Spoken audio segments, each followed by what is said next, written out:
Welcome back to S.M.S. Soccer Made Simple. My name is Ephraim Juma. And my name is Zeth Oduor. Welcome back. Welcome again once more.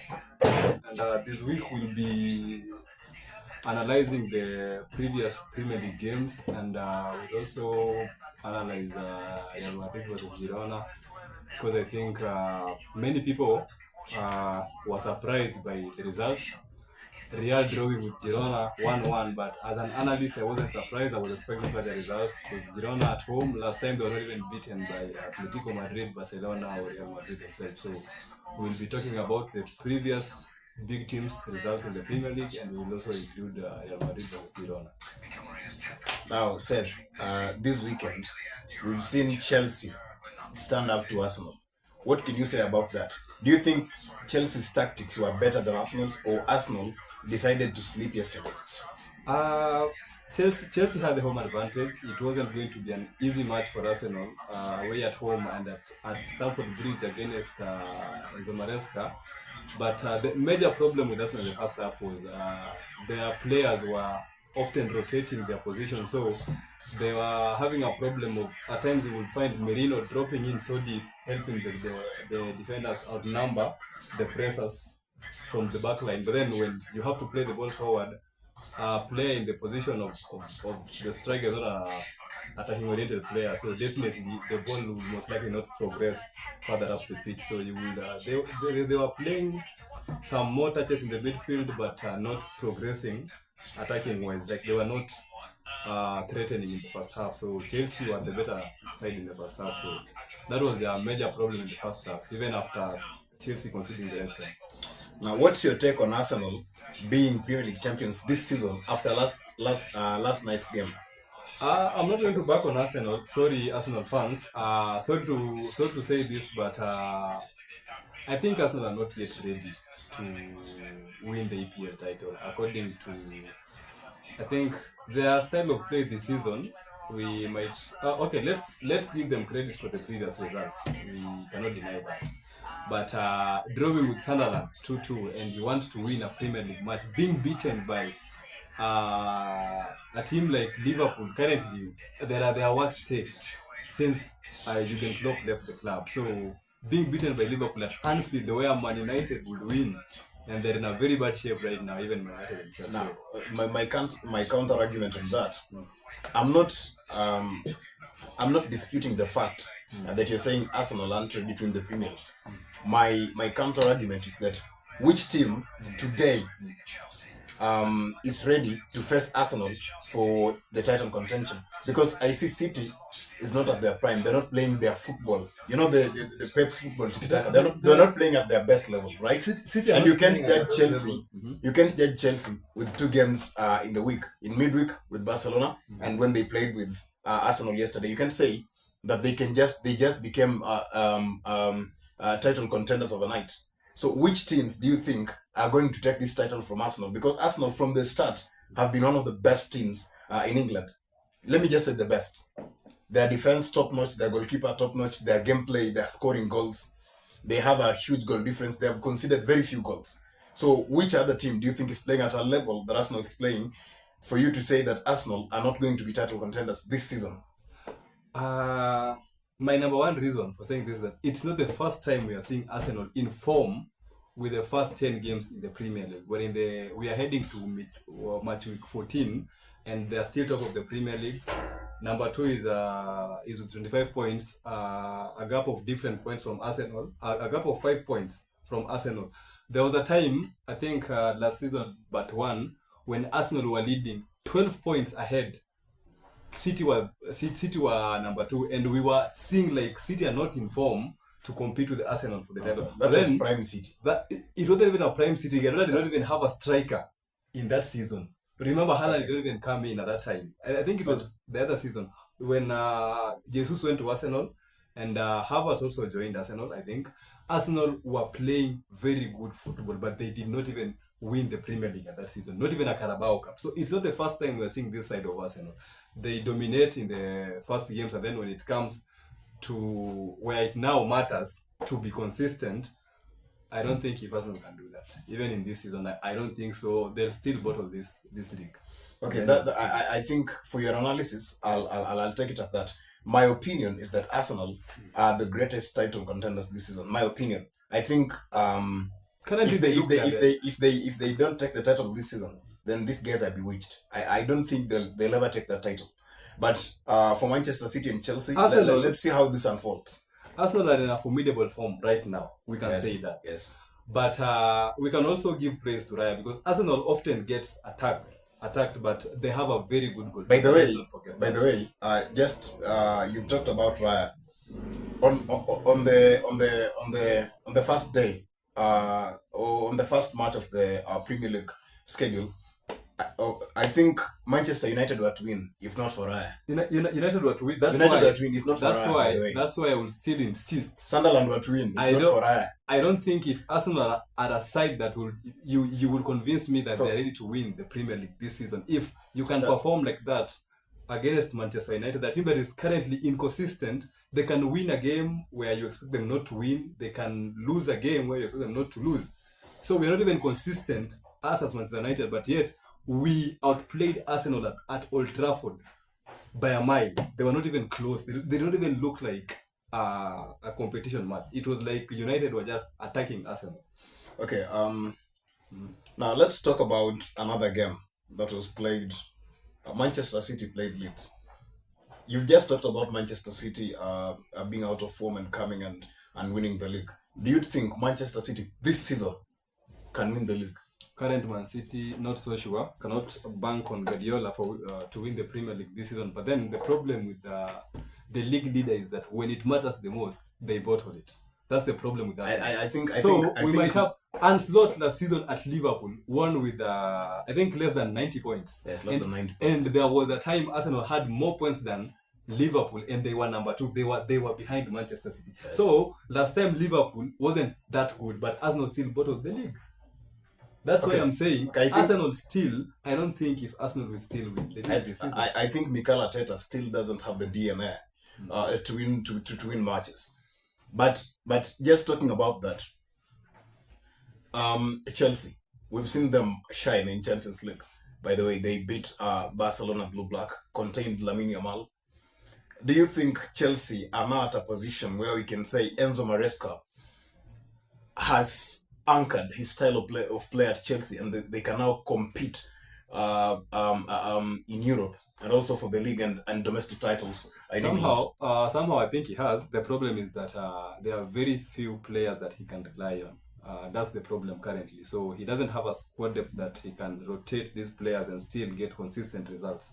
So, okay, just hold on. Looking at Chelsea, what is the problem with Chelsea's squad? Is it striking, midfield, defense, or goalkeeping? Chelsea has a striking problem, number one. We can see it with their two current options. Their two best current options, João Pedro and Liam Delap, not even in form. I don't even think if Chelsea fans were expecting João Pedro to flop after the preseason, because he was showing some potential during the preseason games. Yes. But then now in Premier League, where people wanted to perform, he's not doing that. And Delap was I don't think Delap isn't a Chelsea type of a player. I think he's a small team player from my view. Yeah, Liam Delap, not yet ready to fight for a bigger badge. Yeah, you get. So Delap as a Chelsea striker first option, still Maresca has to look for another option. But then when you come into the midfield, where now you've got a player like Moses Caicedo, Reece James partnering with Moses Caicedo, I think that's the best midfield duo with for Chelsea right now. Enzo Fernandez, not so sure, but with Palmer coming back to that squad, I think Chelsea will be more consistent on winning games, because currently their best attacker, Cole Palmer, is out and they're still winning. Yes. They won at Anfield. They won against Liverpool, Stamford Bridge. Still, they had a home advantage. Still managed to get a point, one man less against Arsenal, claiming to be the best team in England. Right? There was a time. No. Arsenal fans are claiming. Arsenal fans are claiming that the best team currently, but to me they are not, because there was a time when a title-winning team like Manchester City, if you could concede a red card against Manchester City, you're dead. At their best, You are dead, my friend. you will will be get destroyed. I don't know, but I can't imagine that this is a good team.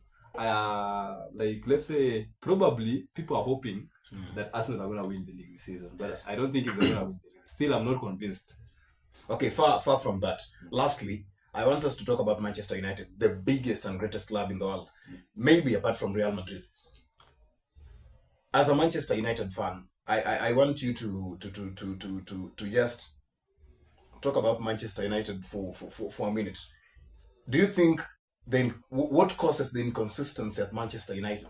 Is it the players? Is it the coach? Is it the environment? Is it the board? What's the problem at Manchester United? Because they seem to win games. They seem to have control of games. They seem to have a good goalkeeper. They seem to have a good coach, but they're not consistent. They win games. They draw. They bottle games. Some of the players do not even. Someone like Shesko doesn't have a good fast start. Someone like Bruno Fernandes is bottling our games. What do you think is the problem today at Manchester United? I think the current biggest problem at Manchester United are the personnel in the team.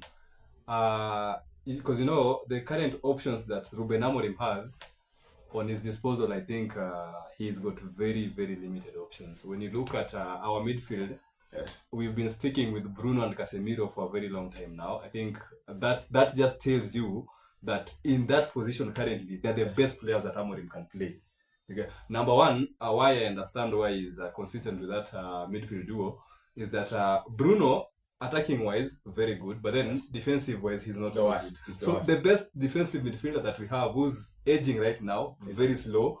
I think he's even not so confident on the ball. one He's and not only. at his prime. The one and only Casemiro, Yes. who is aiding Bruno at the midfield, not so good. So we have a very, very, very big problem when it comes to player personnel. And then we've got What do you think about the defensive capabilities of Kobe Mainu? defensive. Kobe Maino is not so fast. He's short. He can't fight the. N'Golo Kante has been shot. N'Golo Kante has been short, but he was aggressive. Kobe Maino doesn't have that. So what's Kobe Mainu good at? Kobe Maino is good at controlling the game, controlling the tempo of the game. You get So but then controlling the tempo of the game. Amorim doesn't rely on controlling the game. He is a direct attacking coach.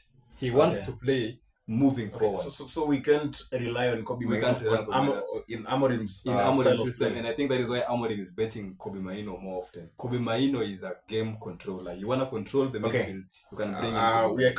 We are coming to the January transfer window. Who do you think are the best midfielders to replace Casemiro and Bruno Fernandes? I think we need a fast. When I watched Sporting Lisbon a couple of times, even played with it at FIFA, and I think when you look at that squad, every player had a speed attribute. They were fast. Sporting Lisbon players were so fast. The centre backs had very good pace. The only slow midfield player was Morten Hjulmand. Morita was good, very aggressive off the ball. Hjulmand was very aggressive off the ball. So Amorim relied on speed. Amorim counters and then he overloads the wings. So that's why when we even considered a red card against Everton, we could not overload the midfield, but our wide centre backs were trying to overload the wingers, which Everton were not even trying to stretch out to go for the ball. That is why we don't even succeed in salvaging a point against Everton. Yes. But the major problem with the Ruben Amorim system is that we have very few players who are ready to play what he wants to play. Yes. Yeah, very few players. Yeah, players like I think. Just before you continue, do you think Manchester United will be ready to play in Europe next season? Probably, yeah, because we are showing some sense of improvement lately. Not so much.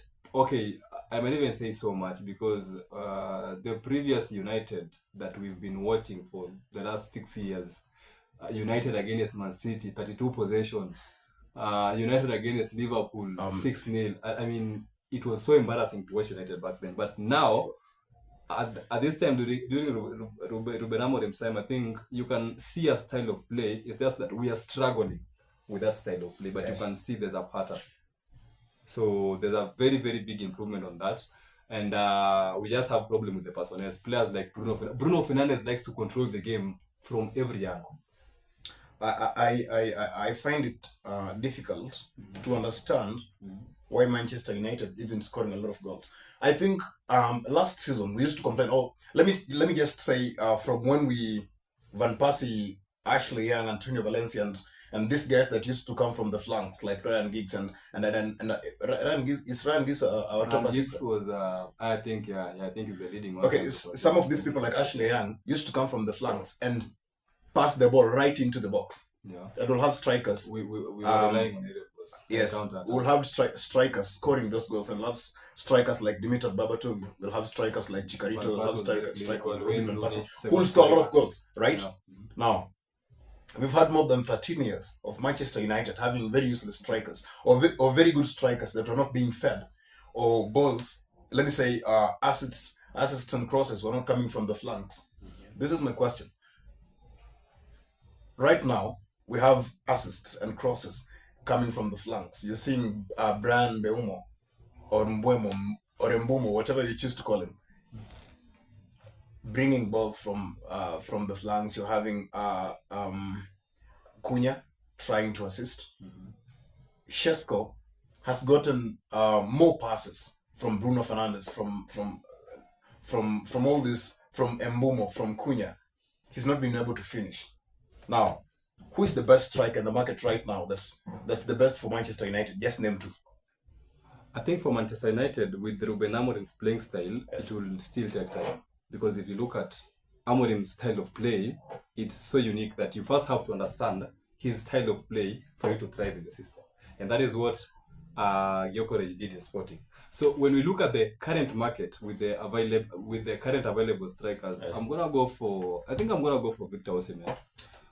I'm gonna go for Victor Osimhen. If I'm to choose a striker for Ruben Amorim currently, yes, who can perform on arrival, it's Victor Osimhen. So what do you think about this guy from Bournemouth? I think Manchester United have been talking about him. Yes, Semenyo is good, but we cannot rely on Semenyo as our striker because Amorim, if you've noticed lately, Amorim relies on long balls. So Sesko's height allows us to play long balls and then win the first balls, and our players should attack the second. But Sesko is not using his height. Not more often. But the red card that Sanchez got against Manchester United in Old Trafford came because we played a long ball. Sesko flicked the ball towards Mbeumo, and Mbeumo made the run. Then Sanchez felt threatened and came out and committed a foul. Yeah, that's right. I think that's enough for today. Mm-hmm. For those of you who have not subscribed to this channel, Soccer Made Simple, subscribe now, like and share our videos. We are currently starting. Don't mind the camera, but we just want you guys. This is the best camera that we are here to help you understand. You can ask questions in the comments section, and we will explain whatever it is that you want us to explain to you for you to understand football much better. So, for those of you who want to become our community, make sure you subscribe. 1, 2, make sure you comment regularly so that we can bond and have a community that follows us every time we upload a new video. Make sure you hit the notifications bell so that you can get all our videos. That's all for today. See you next time.